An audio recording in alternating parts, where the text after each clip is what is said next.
going to be chairing the Red Couch conversation. So Red Couch Conversations is a theme that we've introduced as part of our Tuesdays, where we try to bring you a panel of different experts. What we've realized, we've had some really great Tuesdays sessions, but all of them are one way with an expert speaking to you. And what we're trying to do in these sessions is to bring a range of views from different experts. So some of the experts that we've got today is Chris McRoberts from Clyde and Co. So Chris, if you want to say hi, it would be great just so people can see who you are. Morning, Justin. Thanks very much. And good morning to all of the attendees. I think we've got some interesting debates ahead of us in this session around D&O. It's a hot topic and a hard market, and I look forward to participating in it. Great stuff. Chris, great to have you with us. So Chris is a legal director from Clyde and Co. And he specializes in financial lines and most specifically D&O, PI, FG or commercial crime and triple B. So Chris is our legal expert, and I'm going to be asking him a couple of questions around the legal implications of D&O and what's happening in the market at the moment. And then we have Teri Solomon, who is probably really well known to many of you in the market. Teri is the practice leader for FINPRO at Marsh. Teri's a tough broker, and she's been tough with me on a number of occasions. So I'm looking forward to having Teri on the Red Couch today. And I hope that she's going to challenge. And I think that's the point of the discussion today is that she will challenge some of the conversation from the perspective of a broker. So Teri is also very fair. She's one of the best technical experts that I know in these lines of business, or this line of business. And Teri, we're really looking forward to challenging some of the thinking from the perspective of a broker today. Thanks, Justin. Thanks, everyone. Nice to be on call with fellow brokers. Hopefully, I'll represent all of us in our fight against the insurers today, but always nice to work with iTOO. So looking forward. Thanks. Perfect. And we do have a great partnership with Teri and with Marsh, and it's this sort of healthy debate that ultimately leads to the best outcomes, when we're dealing with, complex issues and complex times like we have at the moment. And then, of course, we have two of iTOO's experts. We have Jonathan Healy, who heads up financial lines at iTOO. And I'm pretty confident that Jono is ready today to take any questions and any debates. And he's one of the leading experts in the industry on financial lines. And he's one of the #1 people in our team, and a guy that I have a lot of respect for. So Jono, it's really good to have you with us today, taking some of the questions. Yeah, good. Thank you, Justin, and good morning to everybody. Looking forward to the discussion. And then lastly, who's not formally on the whole panel, but we are going to be bringing in Ryan van Coolwijk, and Ryan is our head of cyber at iTOO. I like to say that he's an IT nerd, but he is absolutely unbelievable in understanding the complexities of risk that we're facing in the world of cyber. And so Ryan, good to have you with us. If you're on the call, it'd be great if you can say hi, because I think a lot of the challenges, or one of the big risks that we're going to be talking about today, is cyber, and what are the implications of cyber on D&O risks for directors and officers. So Ryan, are you there? Ryan's not here yet. Okay, I think Ryan is going to be joining us. He's not formally on the panel, but we'll make sure that we get him in. And Ryan has just got engaged, so he's got lots of good news. So maybe he's under the whip. But I would like to say, Ryan, congratulations on your engagement, and really exciting news for you. So we look forward to joining you just now. Okay, so how we're going to work today is really, I've prepared a list of questions, and we're going to treat this as a really informal conversation. And I'd like to encourage a little bit of debate and challenge from all of our panel of experts.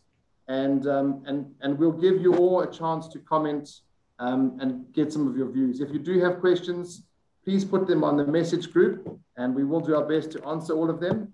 And we will also give some time at the end if there's some really good questions. So we're going to keep this informal. Hopefully we'll keep it fun, and let's get going with some questions. So Jono, maybe just as an overview to get the conversation going, there's been a lot of talk at the moment about this hardening market in the financial line space. Some of it we're seeing in action. Is this talk from global reinsurers? Is this insurers trying to push up prices? Can you give us a little bit of an overview of what are you seeing in the financial lines market in terms of the hard markets? And what are some of the prevailing risks that are out there for directors and officers of businesses. Yeah, good. Thanks, Justin. Yeah, we've definitely started to see a hardening in the financial lines market. And that probably started from somewhere sort of mid 2019 towards the end of that year. And so it was definitely hardening already prior to what we saw with COVID and sort of the impact that has had on the market. But that's been sort of commentary across all financial lines classes, whether it's crime, financial lines, PI, directors and officers liability, and that directors and officers liability probably the most surprising of the hardening markets. But not necessarily purely for financial institutions, but across the board, all commercial D&O. And as I say, that's been sort of the market commentary across many markets, both from the US, what we've seen in the London market, in Africa, and in sort of Australasia. So whilst that sort of hardening market began from the early part of 2019, it's definitely been exacerbated by what we've seen with the COVID-19 pandemic and the potential for losses, arising out of that pandemic and the operating environment. And so sort of aside from that global pandemic, the D&O claims have also started to increase. We've certainly seen an increase in notifications from our side, but there's been an increase in D&O claims across the globe, both in notification by number, but also severity. And those sort of losses and the overriding market conditions drive the cost of capacity from a reinsurance perspective. And so we started to see that there's been a bigger requirement from the reinsurers for management of capacity, and the cost of that capacity has increased from the insurer perspective, and that ultimately gets passed on in the market.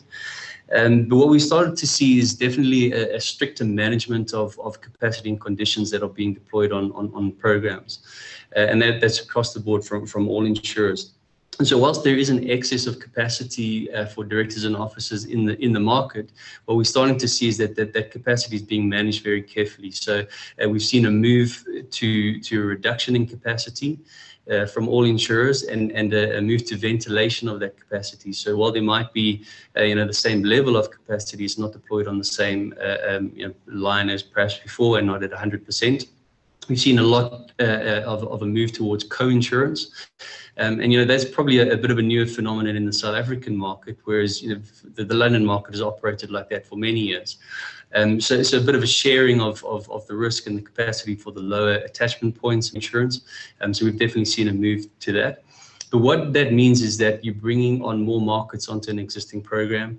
And again, the cost of that capacity is increasing in light of the additional markets coming on and the cost of the insurance, as it stands in the current market. And so we've started to see an increase in the pricing of capacity. So anything from sort of 25% on a standard renewal to as much as 50-60% on particularly stressed risks.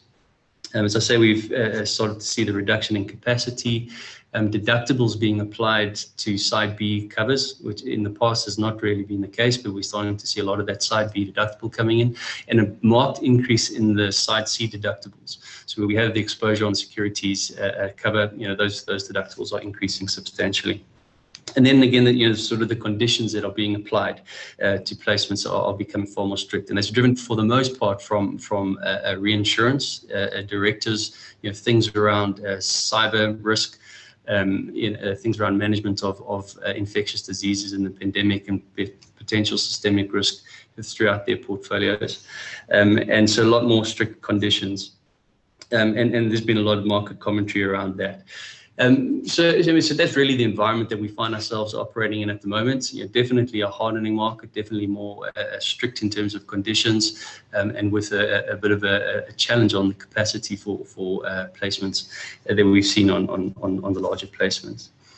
And then so just to touch on some of the risks that you mentioned, we see as potential risks for D&O. So aside from sort of the standard risks that a director or an officer has in terms of their fiduciary duties, and outlined in the Companies Act, there are some sort of prevailing risks that we're starting to see market, and again being commentated on by various commentators in the market. And so the first and probably most important is the increasing and onerous regulatory requirements. So more and more we're starting to see that directors and officers need to understand the operating environments that they're in, and that they are responsible ultimately for compliance with those regulatory requirements, and they're becoming a lot more onerous. Number two, I'd say probably is cyber risk. This is definitely rising up the risk register on most businesses. The World Economic Global Risk Report has noted cyber risk in the top 5 for the last couple of years already, and that's something we're starting to see. I'd say environmental impairment liability is definitely on the rise. And then insolvency. So in the current operating environment where there is a lot of stress on businesses, we've seen the effects of the COVID pandemic.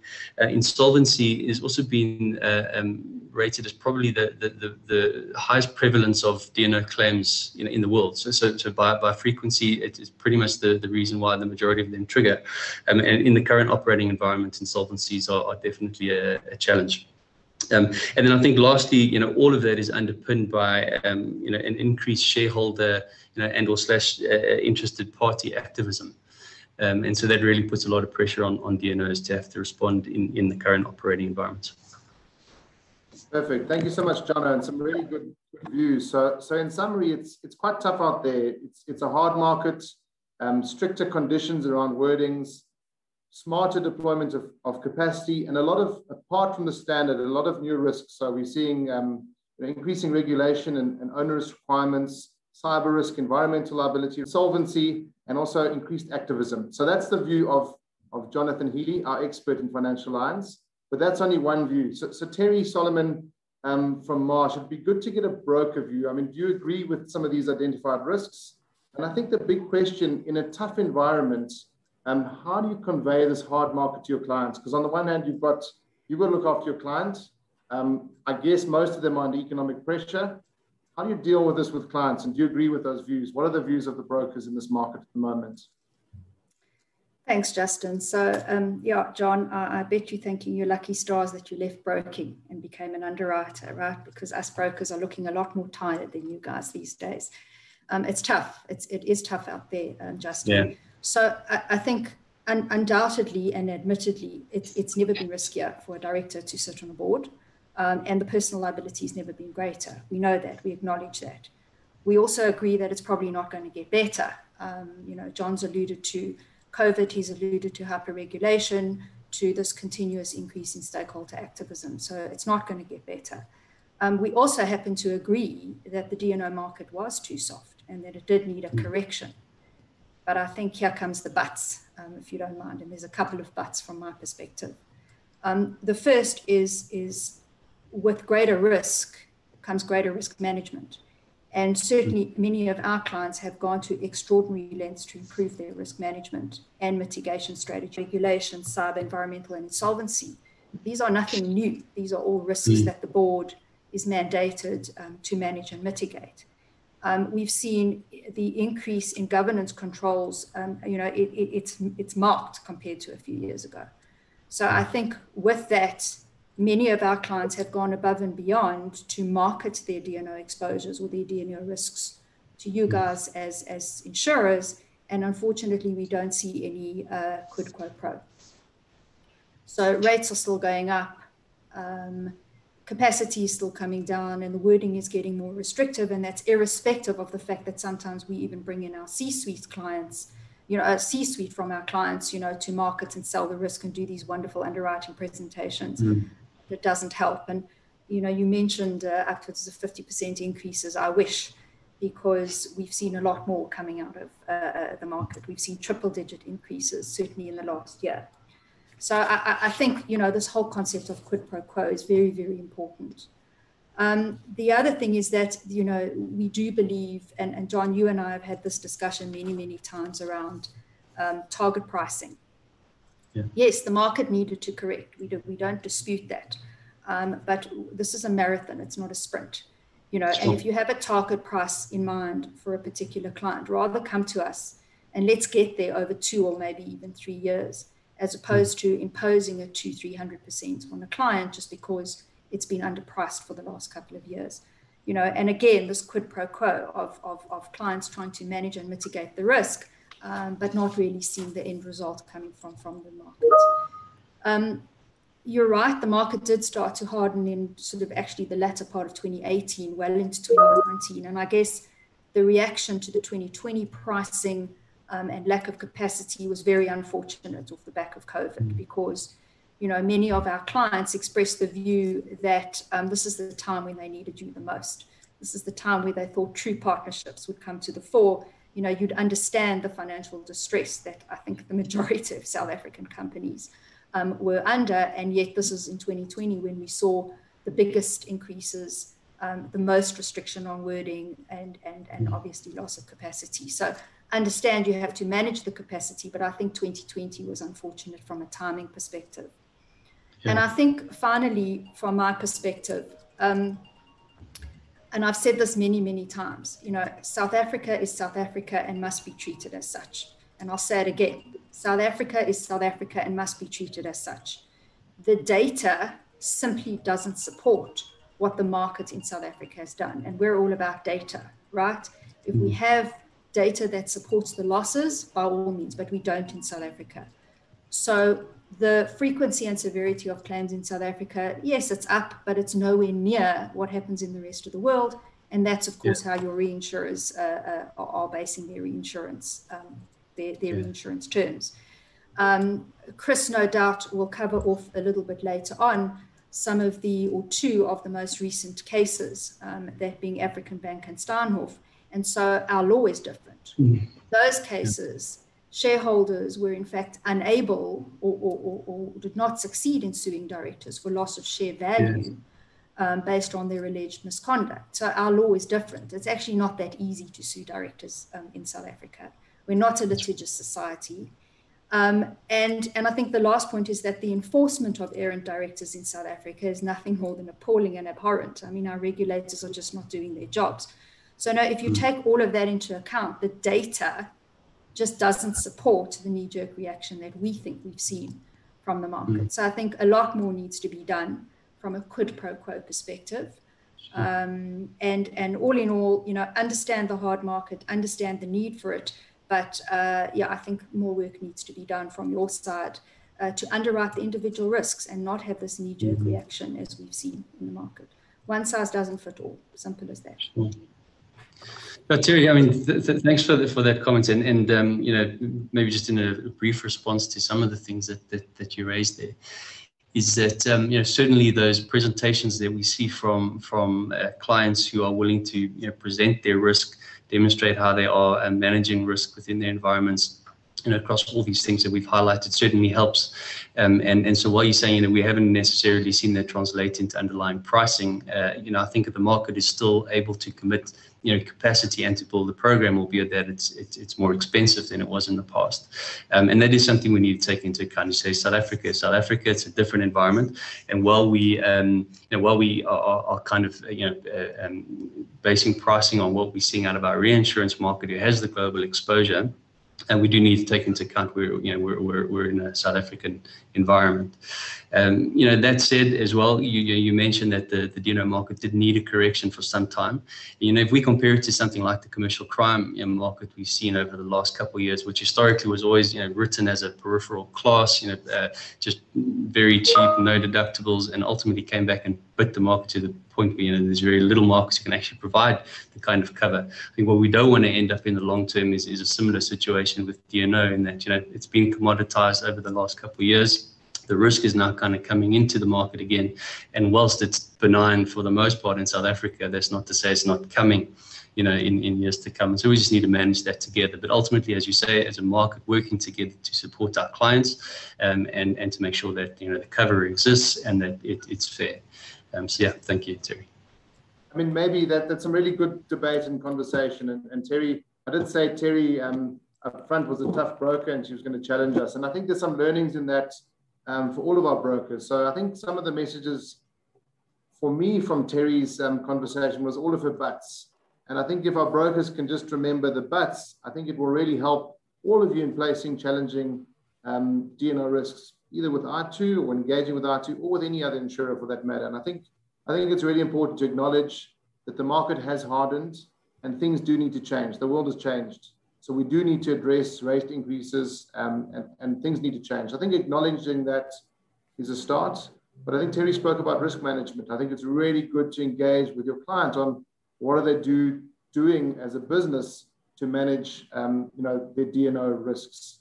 And then I think that partnership approach is absolutely appropriate. And I think when we can agree with brokers, we're on a journey here over maybe 2 or 3 years. How do we get where we want to be? And that doesn't mean renewing unaltered or doing what we were doing until it's a bit easier. It means taking meaningful steps, but doing it in a way that is digestible for an insurer and for the client. So I think that partnership approach is really important. I challenge any iTOO broker to engage with iTOO underwriters on that basis. And I'm pretty sure that you'll find a response. And then I think it is acknowledging that the South African market is unique and different from the rest of the world. So deal with South African experts and let's understand the industries and the markets that we're dealing in. So I think that's really some good advice from Teri.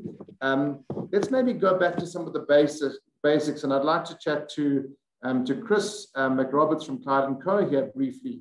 One of the things I think when all of us grow up, and in my case, certainly, you're always excited to become a director. It's kind of almost a pinnacle in your career. And I remember when I first was made a director of iTOO, as an example, I was really excited. I'm now a director. But then you start to think about, what that means and all of the risks that you face. It's actually quite a scary thing to be a director. And I think most directors these days would probably rather not be a director. So Chris, if we can maybe just go back to some of the basics. Let's look at the Companies Act and let's look at some of the duties and responsibilities of directors. Can you just give iTOO brokers an overview of what are directors supposed to be doing? Yeah, sure, Justin. Thank you. I think the first thing to say is that it's a significant year in that this is the 10th anniversary of the current Companies Act coming into effect. So what we now have is a sort of a period of time where the Companies Act has bedded in South Africa, and we have seen a few interesting test cases running to test certain principles and defenses that directors have available, which I'll come to in a moment. But the starting point is to say, at a very basic level, the Companies Act doesn't introduce anything new in terms of the duties of directors. What it does do is it codifies their responsibilities. So going back to the early days of formal company law in England in the 19th century, the concept of fiduciary duty was established, which is the duty that a director owes to a company. And the reason that is significant is because a company exists as a separate legal personality from the people who own it, the shareholders, and from the people who run it, its directors. The concept of separate legal personality is a fundamental risk management tool to enable people to take risks in commerce, to set up companies, to run them as businesses, and to allow shareholders to benefit from the value that companies create. So when we speak about fiduciary duties, there are a couple of fundamental duties which the Companies Act sets out. And if you're interested, these are in section 76. So that is obviously that if you're a director, you have to act in the best interest of the company. You need to exercise independent judgment. You need to act in good faith and for a proper purpose. So it means that you need to, once you become a director, and as you say, Justin, once you accept the title, you need to accept that there are times when you need to put the company's interests in front of yourself. You need to be aware of the limitations of your powers and your authorities as director and not exceed them. And then you need to make sure that you account for the profits that you make. There is a lot spoken about at the moment in terms of corporate remuneration, and particularly director remuneration at senior executive level. You need to make sure that the money that you make is disclosed and that you are prepared to accept the criticism which may come from shareholders if they don't feel that you are doing an adequate job for what you are paid. And of course, you need to make sure that you are not acting in a position of conflict with the company. This is something which we've seen time and again with many of the SOE claims. All of us read about them all the time.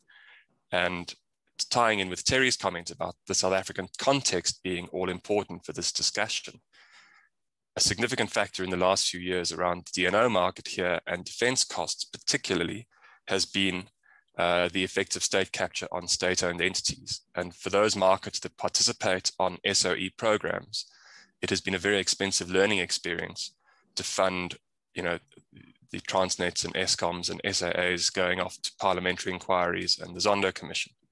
So that's a real good example of these duties being tested in action. And then, of course, the last duty to mention is really that one must act with the degree of care, skill, and diligence that you possess, that you bring to the boardroom table as a director. So there's not an expectation that you will be something you're not. If you're a legal person like I am, you're not expected to suddenly divine accounting skills, but you need to act within the merits of your specialization as director. So I think it's most unlikely that any director who accepts office will immediately go and read the Companies Act. But it is important to take advice. And there are organizations out there like the Institute of Directors. There's a lot written. There are, of course, the King Codes, which provide guidance. And I would strongly encourage any new director to undertake one of those courses, which helps to provide guidance on these duties.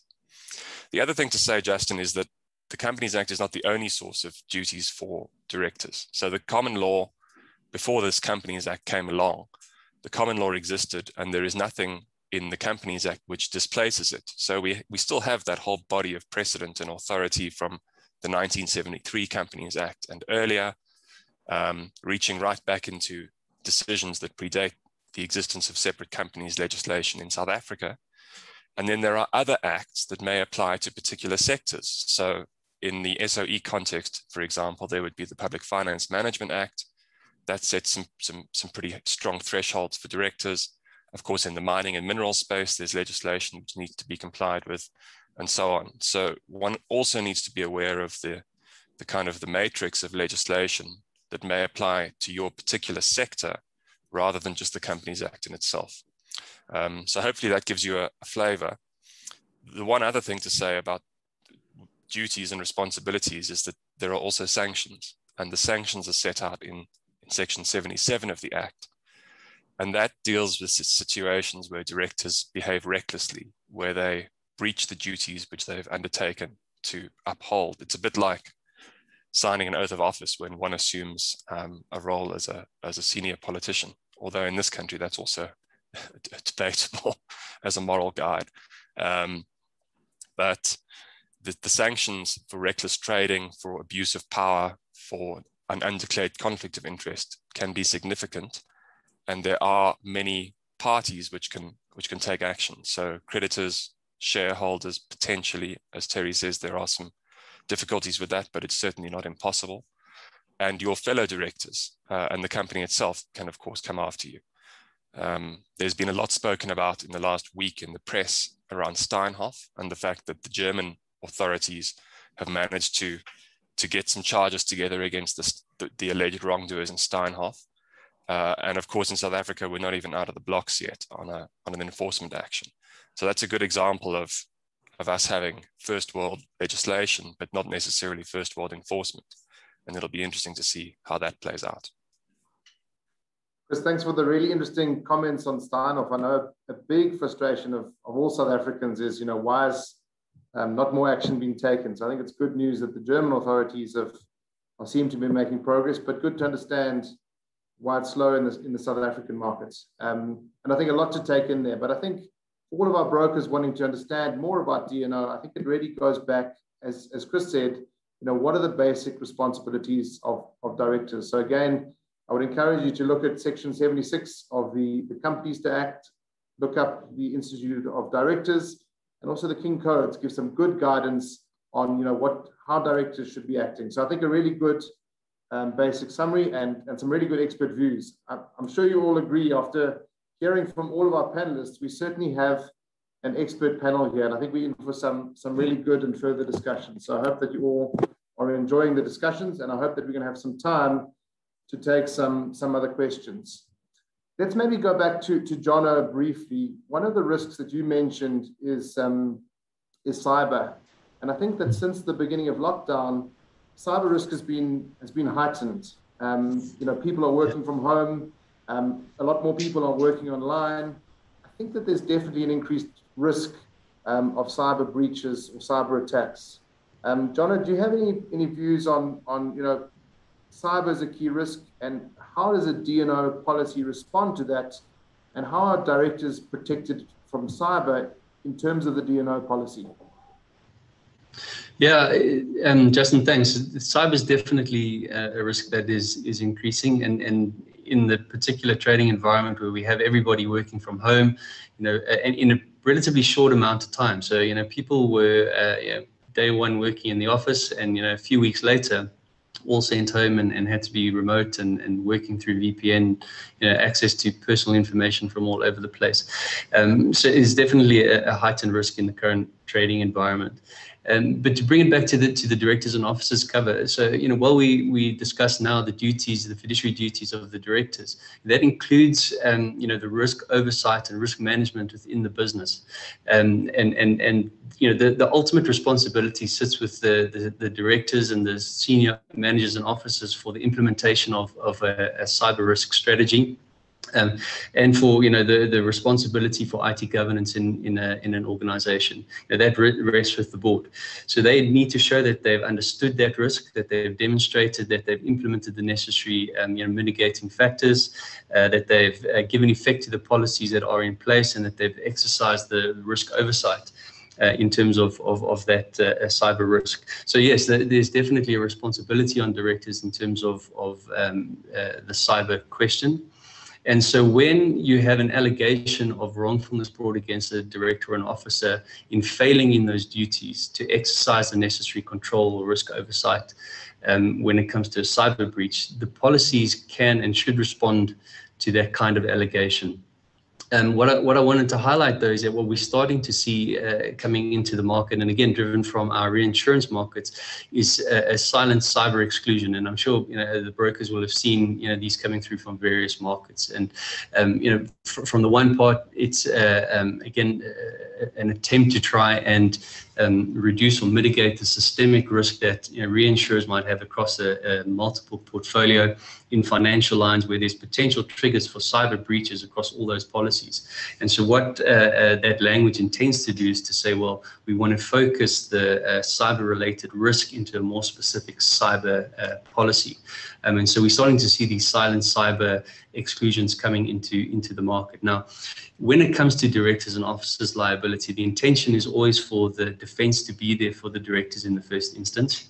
So whilst the policy is not intended to respond like a cyber policy does to certain first-party costs and or areas of response costs to mitigate the potential loss of a cyber policy, it should and would respond to defend the directors in defending them against the allegations of wrongfulness or erring on their fiduciary duty.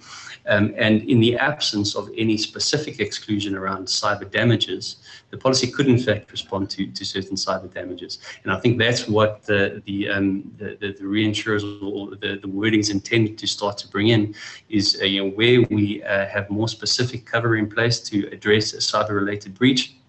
That's where the insurance should be placed.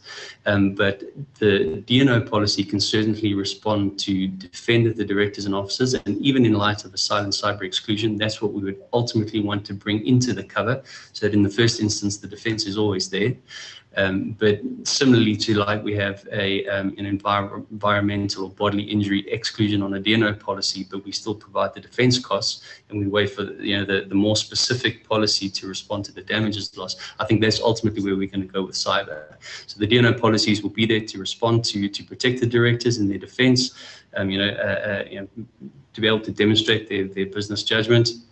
And the ultimate damages loss, if there is a damages loss, would be or should be picked up by a more specific cyber policy.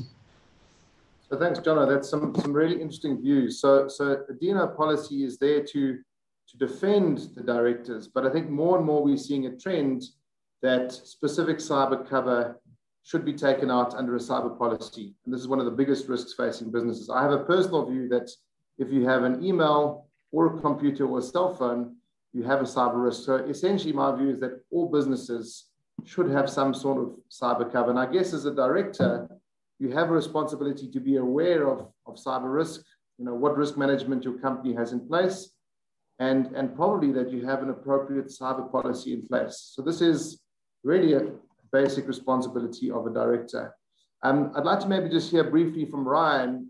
It's not the topic of today, but I think it would be useful to bring in Ryan just to understand.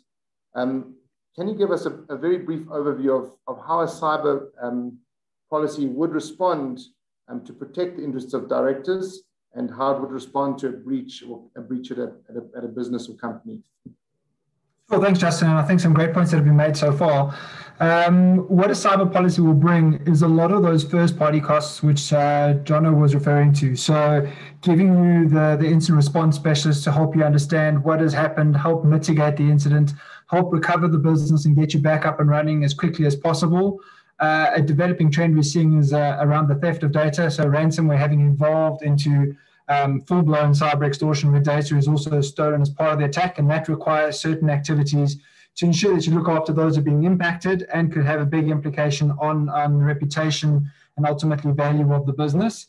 You'll also have access to experts like Chris to guide you on what you need to do from a regulatory standpoint. So we're seeing a lot of changes in the privacy regulatory environment, and there may be different notifications you need to make, and it's generally good to have legal guidance on what to say in those notifications to the various regulatory bodies.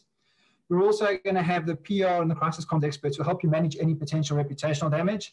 I think that's one of the big sort of concerns to directors around a cyber incident is how do we protect the reputation of the business going forwards.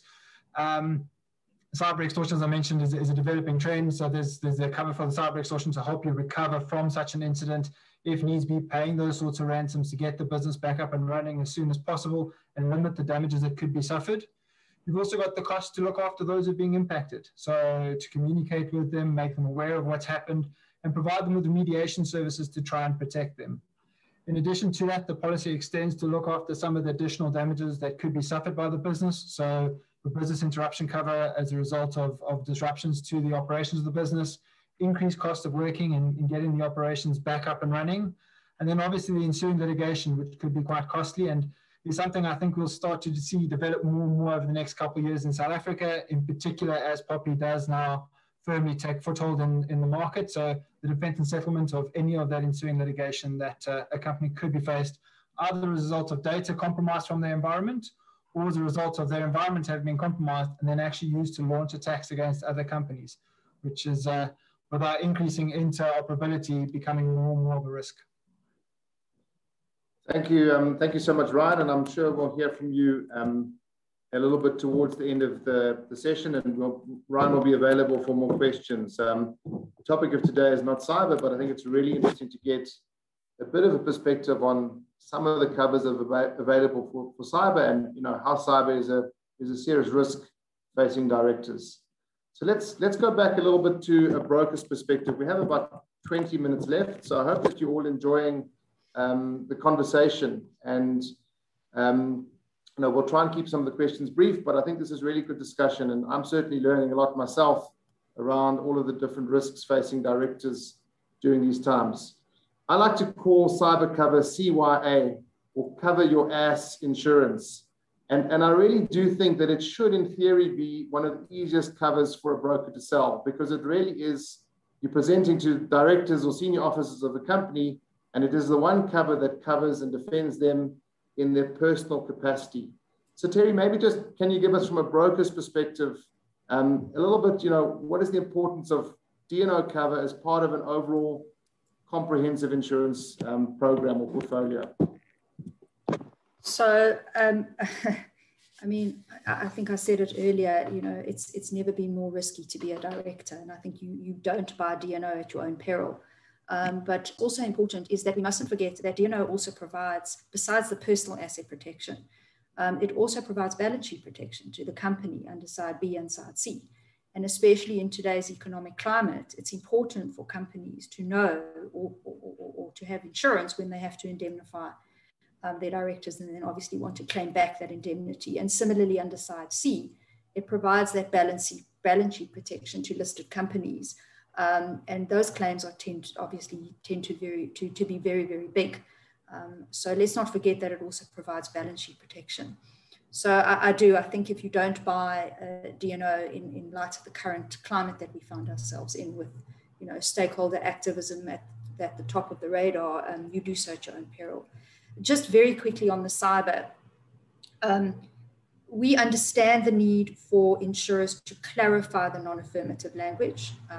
However, we believe that this is far more appropriate to a property policy and not to casualty policies. And to John's point earlier, that is exactly why we buy D&O, is if the directors are ever questioned on their risk management and mitigation around their cyber security and their cyber protocols. The issue for us all is in the drafting of the language, and any language which seeks to detract from the intent of the D&O policy. Any language which in any way limits or restricts the coverage and creates any kind of ambiguity, we're going to push back very, very, very hard.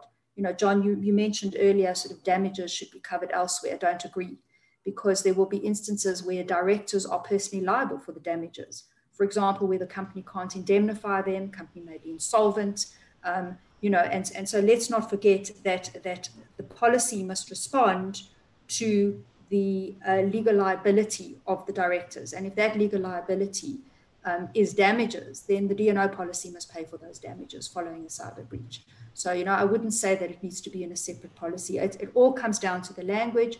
And honestly, any cyber exclusionary language in a D&O policy, we will never use that market. It's as simple as that. I mean, that goes to the core coverage, the core intent. Thanks. Donna, do you have any views on that, on some of Teri's points? And Teri, again, thank you for challenging. This is really leads to good debate when we challenge. Yeah, I do. And I mean, I agree with what Teri's saying. I mean, it's part of the discussions, to be honest, that we have with our own reinsurance markets is this very issue. We push back ourselves to say, the intention of the D&O policy is to cover certain things, whether D&Os are being held personally liable, whether there's damages or costs. So it's an ongoing, debate that we even have, internally when we're wanting to offer, products to the market and to clients, which are ultimately, fulfilling their intention. So I agree with Teri. I think where the reinsurance market is trying to drive, placements of this cover is to have damages, losses covered in a more specific policy. But having said that, there's nothing in the underlying directors and officers policy that as it stands now, would take out cover for damages following a cyber-related breach. So in the absence of more specific exclusions that are applied, and to Teri's point, that's something that brokers will continue to push back on, the D&O policy can respond. So as it stands now, the D&O policy can respond to both the costs and the damages. And what we're yet to see is how the reinsurance market is going to try and bring those exclusions in. But to give comfort, I mean, already in the discussions we've had, leading up to treaty renewals, I think the reinsurance markets understand the intention of a D&O policy, and other policies with similar cyber-related triggers are intended to respond to those cyber-related triggers, and will continue to do it. So, yeah, thanks, Teri.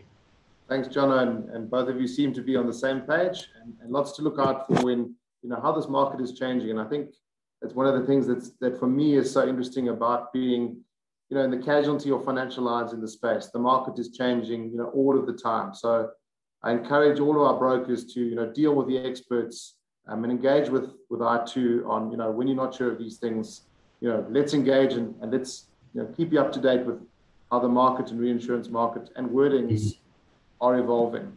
And maybe it's just a reminder for the brokers out there, CYA cover, and this is cover that you should be selling to all your clients, because it covers them both personally and their personal assets, as well as the company balance sheet. So really important cover during this time.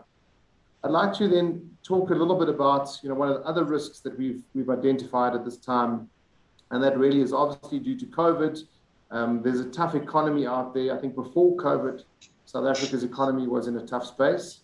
So I think it's fair to assume that we're in a world where we're going to see a lot more in terms of insolvencies and insolvency risk, and probably a lot more in terms of business rescue at this time right now in South Africa. So I'd like to maybe hear from Chris, and as you did so well with responsibilities of directors and officers, could you maybe just give us an overview of what are some of the legal framework around insolvency and business rescue? And then I'd like to bring in Teri after that to say, how does the D&O policy and how do we respond to that from a broker's perspective? So Chris, can you give us a bit of an overview about business rescue and insolvency in the legal framework? Yeah, sure. Thanks, Justin. So business rescue is a concept that came in with the current Companies Act, as I said, about 10 years ago, and it's also bedded in quite nicely. The difference between business rescue and insolvency, if you like, or in the company scenario, liquidation, is that liquidation is the end of the road for a company.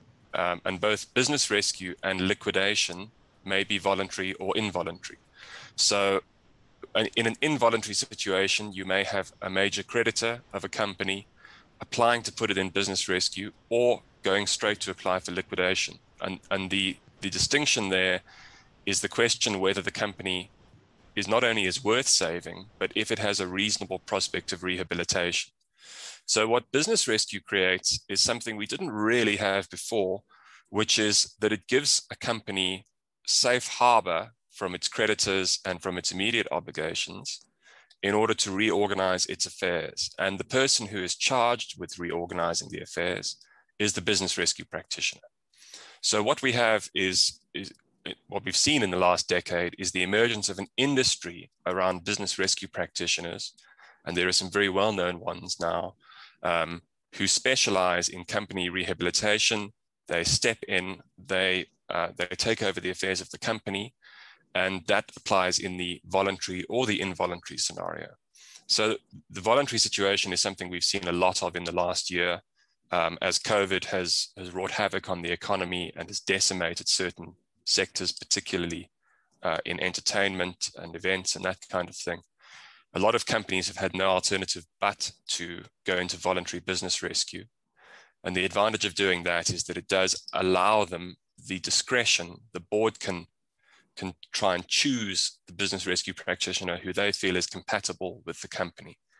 In the involuntary scenario, we have seen situations where a major creditor puts a company into business rescue. And you then get an awful situation where a business rescue practitioner is dropped in to deal with a board that is very hostile to them. And it's then very difficult to save a company out of that kind of situation.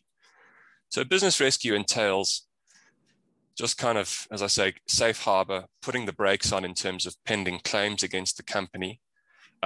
There is a process of regular updates to creditors and affected parties, which is prescribed by the Act.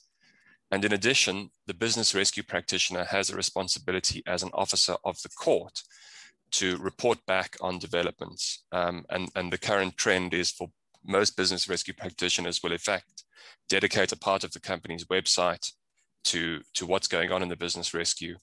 A recent fairly high profile, or two examples of that would be Musica and Ster-Kinekor, both obviously badly affected by the COVID economy, which have gone into voluntary business rescue.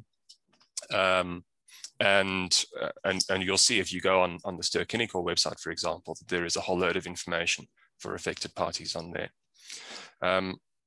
From a D&O risk perspective, it introduces a whole different dynamic, which is how do you interact with the business rescue practitioner?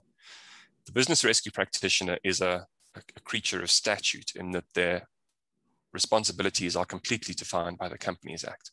And they have extremely broad powers, not just to effectively supervise the entire board of the company, but they can also have directors removed. They can make decisions around employees and around which creditors get paid and which perhaps don't. And ultimately, this is all for the purpose of the business rescue practitioner presenting a credible plan for the rehabilitation of the company. And that plan has to be voted on. If you have a friendly business rescue, then hopefully the directors will have meaningful input into that. But the most important point about all of this is the following, and that is that a director's duties do not cease when a company enters business rescue. I think it's a common misconception that once you've pulled into safe harbor, you can, you drop the sails and perhaps leave your oars as a director, and that is absolutely not the case. All of the fiduciary duties which you have remain, and it is incumbent on you to work with the business rescue practitioner in order to achieve a satisfactory outcome in the process. So while it changes your role, it doesn't absolve you of any of your duties under the Act. And the best business rescue is one in which the BRP and the board can work harmoniously together. Liquidation or the insolvency scenario is slightly more difficult, in that is, as I said earlier, the end of the road for the company. And that is all about securing an orderly winding up of the company's affairs, doing the best that you can, probably with limited resources for creditors and for shareholders, and making sure that the necessary boxes are ticked to bring the life of the company to an end in an appropriate way. So whilst that does sound very sort of funereal, it is what has to happen. And again, the directors are an integral part of ensuring that happens in a proper way. One other thing I wanted to say, Justin, is that we've spoken a lot about the D's in this session. We haven't spoken quite so much about the O's. And a lot of people ask me what the O's mean in the context of a D&O policy. Officers are people who may not be directors of a company, but they still exercise positions of importance. So it could be your CFO, if that individual is not a director, or your chief information officer, to tie in with the cyber context that Ryan discussed. It could also be a prescribed officer for purposes of SARS. And we've seen situations where a company has appointed a relatively junior accounting person as a prescribed officer, who many years later becomes embroiled in a tax inquiry and then has to come and join the directors in facing the music with SARS. So D&O protection covers all of those kind of non-directorial but still executive roles. And it's an important measure of protection for anyone who accepts that responsibility in company operations. Thank you so much, Chris. And again, some really good overviews. You kind of make law and legal jargon sound sexy and easy to understand. So thank you. You're doing a great job on how you're explaining to some of these seemingly complex sort of concepts. I think it really hits home when you hear of businesses like Musica and Ster-Kinekor. These are brands, certainly in South Africa, have been around for as long as most of us have been alive. And I think it really hits home when you hear of businesses like this, going into business rescue and, potentially facing the challenge of insolvency. So I think certainly this is a good indication, in my view, of increased concerns around business rescue and insolvency. And again, let's maybe get some of a broker view here. And Teri, I know you've written an article recently where you raised some questions about, policy response to insolvency-related claims. Do you want to give us some views and challenge us again, I'm sure, on how policies should respond in terms of business rescue and insolvencies? Thanks, Justin. So I'm conscious of time, so I'm going to go through these points pretty quickly. But firstly, Chris, thank you for reiterating that, if ever there was a time that a director needs access to their D&O policy, it's either during business rescue or it's following insolvency, where the decisions that they took leading up to the business rescue or insolvency may be questioned by stakeholders or regulators or other third parties. So there is a place for the insolvency exclusion under D&O policies, but it should be the exception, not the rule. And unfortunately, again, we are seeing this knee-jerk reaction coming from the market. It doesn't mean that because Ster-Kinekor is being placed into business rescue, they're going to be sued, or the directors are going to be sued if the company ultimately lands up being liquidated. So a couple of points, and I'll go through them quickly. But I think this exclusion, the insolvency exclusion, and we hate the insolvency exclusion, and we will push back as hard as possible.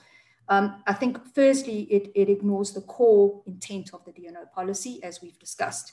It is there to provide the legal defense costs and ultimately damages if a director innocently does something wrong. That's why we buy D&O insurance.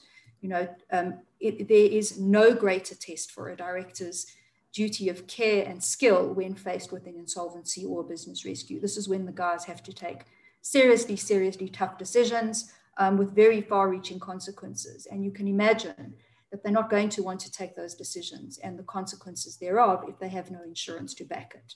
And so I really think that the exclusion ignores the core intent of the policy. And in fact, there are some judgments out there that support that.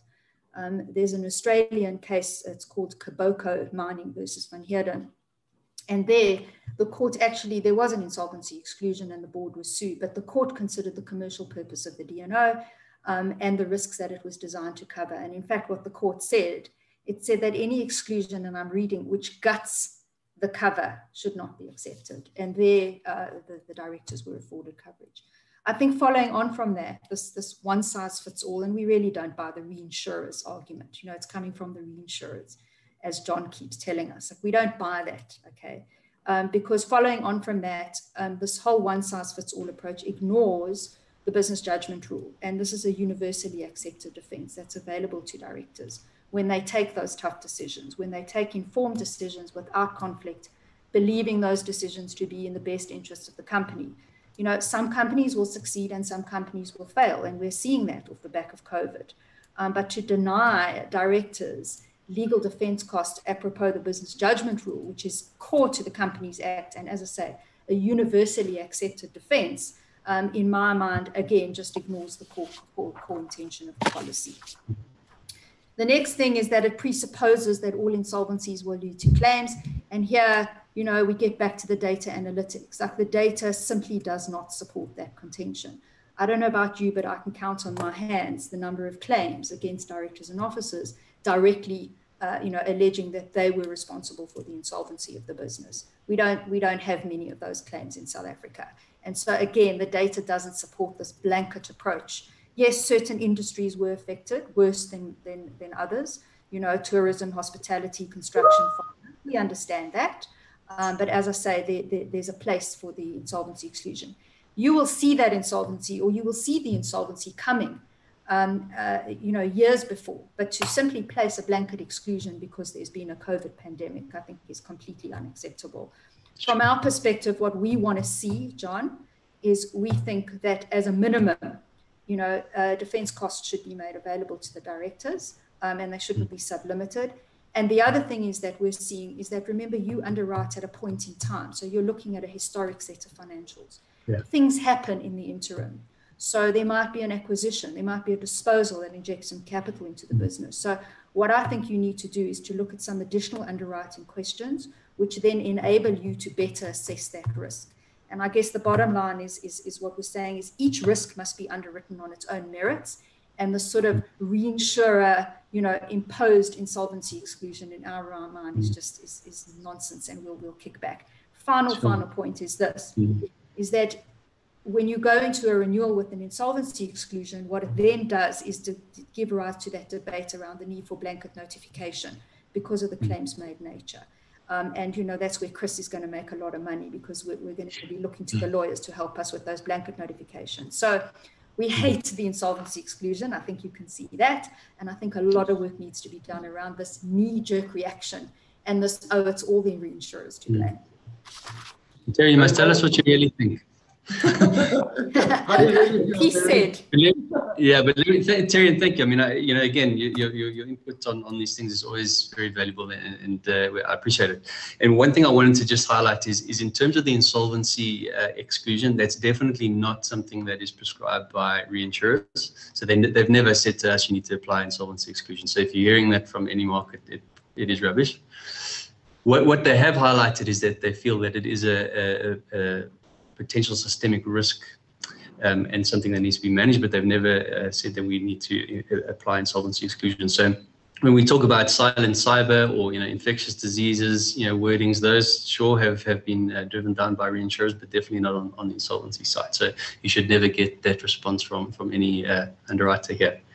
But what we do, and I'm glad you highlighted that, is you know, when we're looking at risks and when we have applied an insolvency exclusion, we would think to do it, is we assess a set of financials, which we, you know, go through and identify where there is the potential and or the existence of an insolvent you know, state of affairs.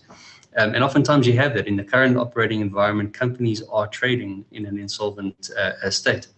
But it could, however, still be liquid. They're still meeting their debt obligations. They've got the equity in the balance sheet to support that. And yes, there's a plan in place to kind of come out of the insolvency state, whether it's mergers or, acquisitions or selling off assets, whatever it might be.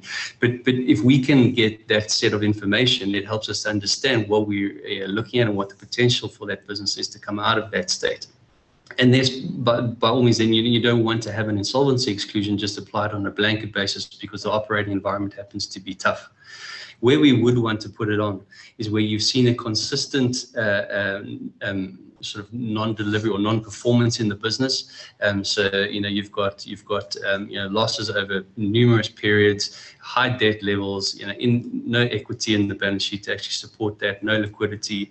And then there's almost like, you're asking an assets insurer, when your house is on fire to please insure my house. And so in some instances, it is appropriate to have an insolvency exclusion where you still want to provide cover for the directors, but there's this underlying issue that you want resolved, and you want to highlight it on the terms to make sure that there is a plan in place to come out of that. But again, I wouldn't apply it on a blanket basis, and there are businesses that are just operating in a very difficult environment, find themselves in some element of insolvency, but are able to come out of that. And as you say, we are often looking at a historical set of financials. So what helps is that additional information and what has been done in the interim, the market presentations, they all help. And, again, the intention is always to give cover in the first instance, at least for the defense costs. And so to your point, and I like that, it's something we're discussing at the moment is if there is an insolvency exclusion that's applied, how do we carve that back to say we at least need to give the defense costs because that's the intention of the policy. So, that's a good point. Thanks, John. I know we're quite tight for time, and for everybody who's on the call, thank you for just being patient in terms of the timing. I mean, it's been great conversation, and we will wrap up shortly. But one thing I just did wanted to kind of maybe put to Chris is, in terms of that insolvency and potential for reckless trading under the Companies Act, is it considered to be reckless in terms of trading in insolvent state, or provided you've checked all the boxes on the liquidity tests, are companies still able to trade in an insolvent state? Yeah, John, it's a very good question. And my view on the insolvency exclusion is similar to yours. And I think that the fair position is to give directors the benefit of the doubt of defense costs. In matters that we have dealt with for directors where claims have come out of an insolvency type scenario, people get sued after the fact. There may be a Section 417 inquiry in terms of the old Act. You get pulled into a claim which can run on for many years. And even in a situation where we had an insolvency exclusion very similar to yours, the insurer in that situation agreed to give the directors the benefit of the doubt to pay the defense costs subject to a reservation of rights, with the proviso that if it was ultimately established that the directors had done as wrong as had been alleged against them, they would pay back the money. So there are ways to navigate these things. Coming back to your question, I think, it's a difficult situation because one needs to look at the nature of the conduct. And when a claim comes in, all you have are allegations. So it does take some digging to get to the bottom of what actually happened. And you need to give the individuals the benefit of the doubt that whilst there may be very serious allegations leveled against them, it takes some time and some involvement of lawyers to work out what defenses they have. One of the most important defenses, which we've not spoken about under the Companies Act, is what's called the business judgment rule, which is that if you are a director and you have acted reasonably in accordance with your experience and your expertise, and you have made a positive effort to become familiar with the affairs of the company or of a particular transaction, that will act as a defense to a claim which later comes, be it out of insolvency or not. And it's a very important defense in the hands of a director or an officer facing a claim like this. Thank you so much, Chris, and thanks for the answer. So we are pretty much out of time, but I see we've got quite a few people on and still listening and a few questions. But so I think what I'd like to do is kind of wrap it up there for those people that want to leave. I mean, maybe just to summarize some of Jono's views And Teri, thanks for your input, and Chris for yours. But certainly in this environment, iTOO is not a business to stand behind reinsurers saying so. We like to make our own decisions and our own underwriting decisions.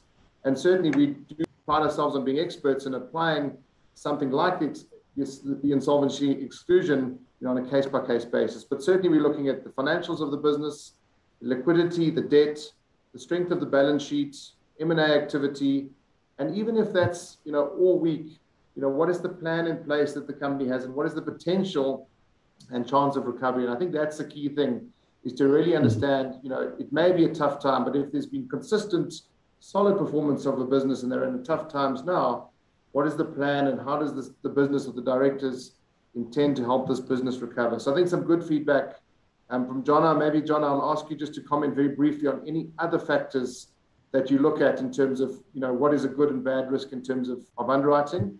And then I'd like to say to everyone, let's end off. But if anyone wants to stay on for a couple of minutes and maybe if any of the brokers want to ask a few questions, we can. But I think after Jonna's last response, we'll say thank you because I know we're out of time.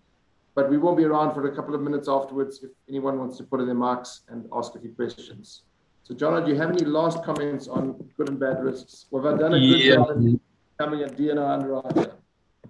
Good, thanks, Justin. Yeah, I will. And maybe just for everybody who's still on the call, thank you for joining us and thank you for the questions that you have posted in the chat box. What we will do, commit to do, is just get all those questions and respond to those. And we always post this recording together with the questions that were asked, the answers to those questions, and any additional questions that may have come through the session. So we will respond to those questions. Please look out for that. But then just briefly, to wrap up, Justin, thanks. I mean, I think we've sort of discussed the kinds of things that we look at from an underwriting perspective. The level of information we need would be, the core proposal form outlining the details of the request and the company, but we look very closely at those financials, and we supplement that with the market interactions with both brokers and clients to understand where they're currently at in their business and what the plans are to recover from any potential insolvency issues or whatever might be on the table. And we do a thorough assessment on that side. So we do have certain risks that we would think are within appetite or without appetite given the industry class or type, and we identify those. And for the brokers on the call, I think for the most part you understand those.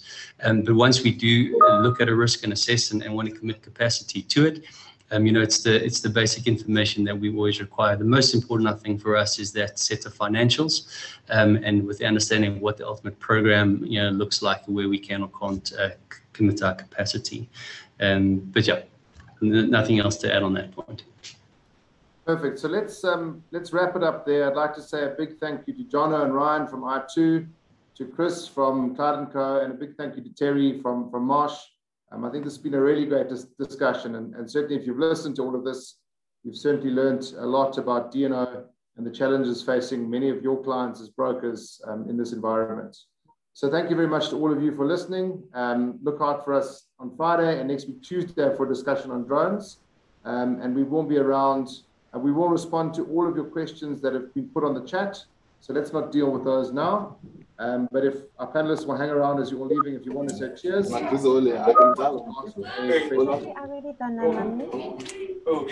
you very much. I said, I don't know. Will you go and have a look, please, love? Thank you. Bye. Bye-bye. Thank you, everyone. I think we've got Lynn Westhuizen has got her hand up. So, Lynn? No, I was just saying good morning. That was at the beginning. How are you doing, Lynn? Did you enjoy the discussion? Thank you. I did indeed. Thank you. Thank you. You don't have a technical question to challenge one of our experts with? Not right now, hey, but thank you, Justin. Good stuff. Well, thank you for joining us. Pleasure. Great. And if anyone would like to raise their hands, I will happily, let you ask a question. But otherwise, great to hear from you as you're leaving and saying cheers.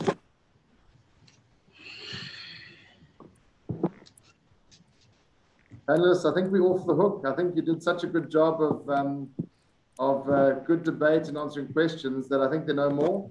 So I think let's call it at that, and we will respond to all of the questions that were on the message group because we ran out a bit of time. So thank you very much, everyone, and big thank you to Teri and Chris. Really good to have you join us. So that was a great discussion. Only a pleasure. Always good to join you guys. Have a good one. Thank you, Teri. Cheers.